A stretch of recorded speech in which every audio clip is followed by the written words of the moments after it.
bon, peut-être que sous réserve de ce qu'il y ait peut-être ce genre d'études ou de recherches au niveau de l'appareil d'État. Sinon, il serait déjà bon que la centaine de personnes en détention à la prison de haute sécurité pour des activités terroristes, qu'on puisse déjà mener l'étude pour comprendre un peu les motivations en fait des gens. Si on a ces motivations, on peut déjà savoir.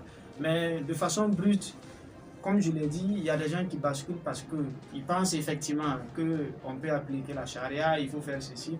Il y a des gens qui y vont parce qu'ils pensent qu'ils peuvent avoir de l'argent. Il y a des gens qui partent parce qu'ils n'ont pas d'autres options dans la vie, parce que voilà, c'est des décès pour compte. Donc il faut mettre tout cela ensemble. Et si on a un peu, on arrive à savoir exactement pourquoi X bascule, on pourra trouver la solution à X, Y, ainsi de suite. Et c'est comme cela, en fait, on peut résoudre. Et j'allais insister sur un aspect qui le commissaire Soma a évoqué par rapport moi je ne dirais pas les écoles coraniques, mais de façon globale par rapport à la capacité de l'État à pouvoir contrôler un certain nombre de choses. C'est-à-dire, par exemple, l'action des ONG et l'action de certains soutiens extérieurs. Parce qu'aujourd'hui, c'est un phénomène, en fait, qui est là. Par rapport, par exemple, à la construction de certains édifices religieux.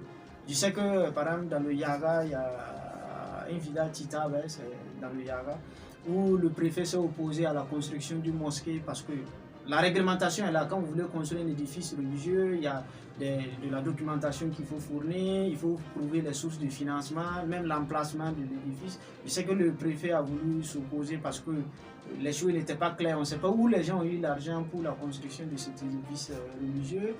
L'emplacement aussi posait problème.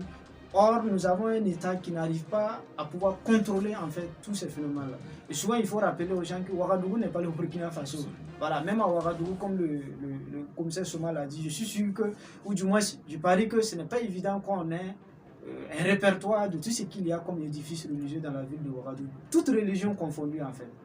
Et qu'on puisse localiser, savoir est-ce que c'est des gens qui existent légalement et que les zones dans lesquelles en fait, les gens occupent en fait, l'espace, est-ce que c'est des zones aménagées pour cela? Je ne pense pas. Donc vous imaginez à l'échelle du pays, au fin fond, en fait, à la frontière entre le Burkina, le Niger ou le Burkina, le Mali.